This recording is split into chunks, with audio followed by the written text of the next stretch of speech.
In section 8.4, we're going to talk about logarithm functions and their graphs. And then in the next two sections, we'll continue talking about logarithms. 8.5 is properties, and then 8.6 is special types of logarithm functions. And then the final section of this chapter will be solving exponential functions and logarithmic functions.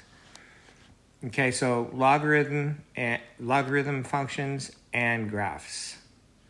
So definition: the logarithm function base b is the inverse function of the exponential function base b. I mentioned this back in the last section. Okay, so that's why one of the reasons we had to learn about inverse functions, so we could define this logarithmic functions. Okay, so if f of x is b to the x, then we write f inverse of x as log base b of x. That's how we say that, log base b of x. Notice the b's. So the name of the function, f inverse, is log base b. So that log with the subscript of b is the name of the function. You're not taking b and raising it to the log power or something weird like that. The name of it is log base b, or logarithm base b if you're not abbreviating. Most people abbreviate though. The input is x, okay? Now, of course, if log base b of x is the inverse of the exponential function base b, then the exponential function base b is the inverse of log base b of x. They're inverses of each other, okay?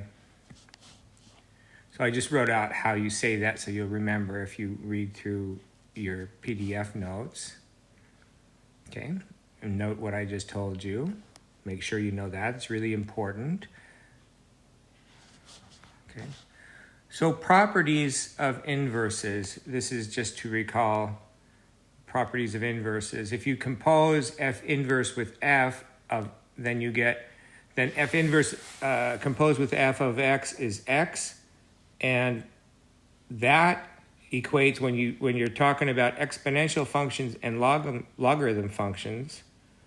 That gives you log base b of b to the x equals x.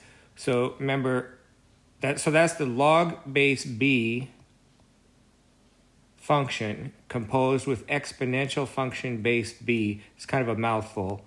Exponential function base b, right? And those cancel, and you're left with x. Notice the x starts out in the exponent, and it ends up not in the exponent of anything. So when you cancel log base b and b, the x is no longer an exponent. It's just x, because that's what the rule on the left there, right here, that's what that rule says, right? F composed f of x is always x, not x to something, not something to the x, just x. Okay, so I'm composing two functions that are inverses of each other with independent variable x. I end up just getting x. So that means log base b and exponential function base b cancel and leave x, not 1, not 0, x. Okay? Now we can compose these in the other direction as well. So f compose f inverse of x is also x. So if I took b to the power of log base b of x, so log base b of x there is in the exponent with a base b. So that's a composition of the exponential function base b compose log base b of x. And those cancel, and you get x. And again, x is not in the exponent of anything because you just get x. It says right here. When you compose a function with this inverse, you just get x. It's the identity function. Identity function is, we usually use a capital ID. Identity function, identity of x is x. Okay? That it's just y equals x is the graph. Y equals x, right? Y equals x. Okay, so anyway, those cancel and you get x. So usually if you're solving something and you have this, you just draw a line through those just like you would any other kind of canceling. But you have to remember that the x is now down here, right? Okay, so those are the first two properties of logarithms you need to know. Those are by far the most important properties of logarithms. There's 4 others that we'll learn, and all 4 of those come from these two. And these 2 properties of logarithms just come from properties of inverse functions. So all I'm really remembering here is exponential function base b and log base b are functions are inverses of each other.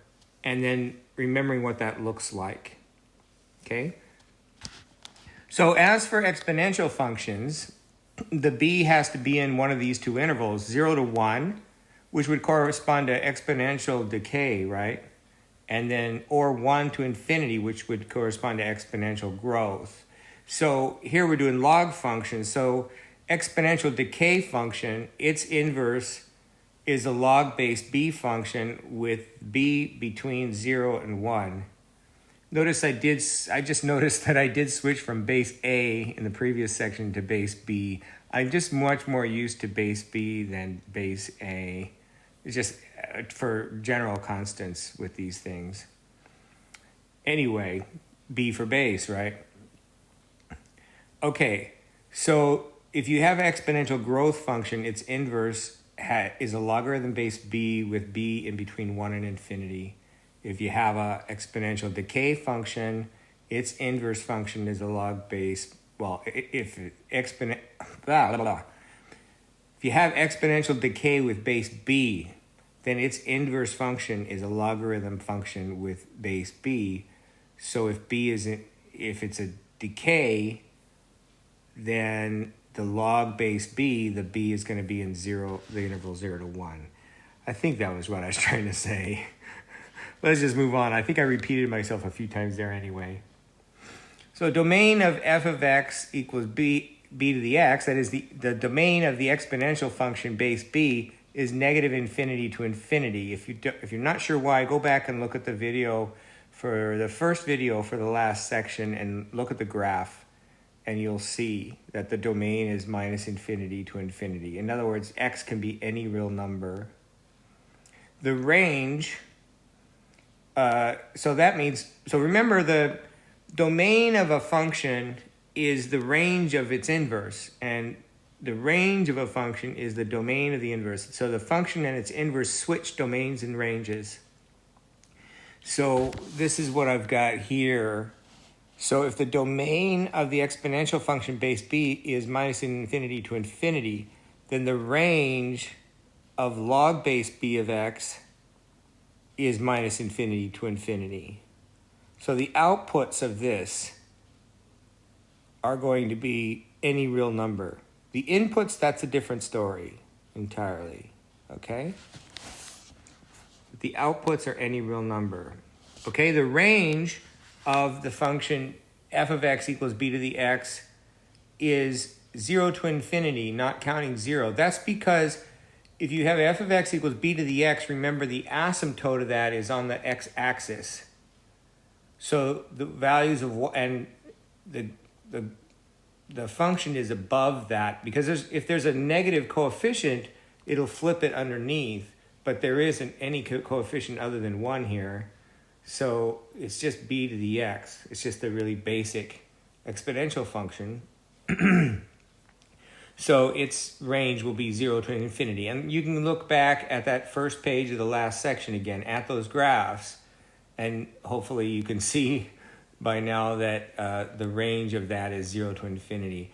And that means that the domain of the logarithm function base b, for any b, the domain is 0 to infinity.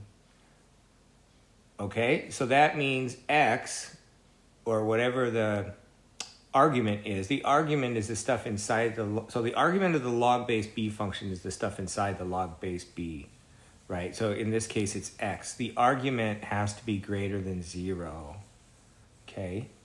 That's what that means, the domain being 0 to infinity. Now, of course, if you added something to x or subtracted, that changes things, and we can talk about that later. But this is just a basic log function. And so you should know x, you can't take log of 0, right? Because 0 is not in the open interval, like parentheses, 0, comma, infinity, parenthesis. 0 is not in that interval, so you can't take log of 0. There's actually an asymptote right there. It's a vertical asymptote. And you can't take log of a negative number. And you'll see when you see the graph, that's the thing to remember is the graph. When you see the graph, it's pretty obvious. There's no graph to the left of the y-axis. So you can't use x negative, okay? Or whatever the argument is anyway. Okay, so that's it for that.